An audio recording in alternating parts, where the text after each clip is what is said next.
ফলধাৰা কোঁৱৰ 799 নং বাক্সু প্ৰাথমিক বিদ্যালয়ৰ মই চতুৰ্থ শ্ৰেণীৰ ছাত্ৰী। আজি কাতি বিহু, গতিকে আপোনালোক সকলোকে মই সেৱা জনাইছোঁ।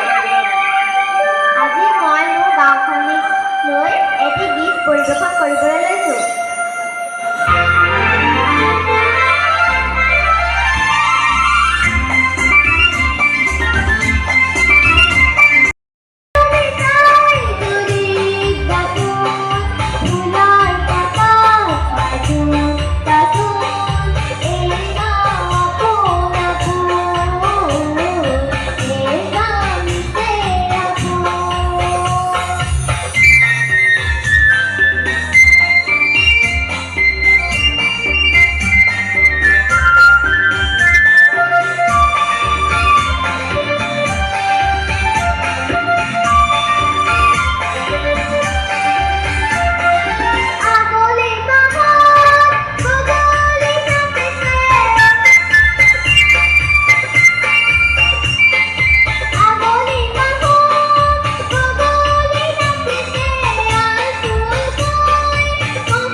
ধন্যবাদ।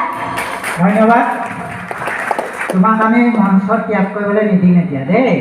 নামটো কোৱাচোন। নমস্কাৰ, মোৰ নাম শ্ৰীমতী ফলগুধাৰা কোঁৱৰ। ফলগুধাৰা কোঁৱৰ কাৰ সন্তান তুমি কোৱা নিজে? দেউতাৰ নাম? শ্ৰী ৰাণা কোঁৱৰ। ৰাণা কোঁৱৰ একমাত্ৰ সন্তান। ৰাণা কোঁৱৰ ক'ত আছে? সেইজন ৰাণা কোঁৱৰক আমি দেখিছোঁ। ৰাণা কোঁৱৰক অকণমান আমাৰ লগলৈ মাতিছোঁ।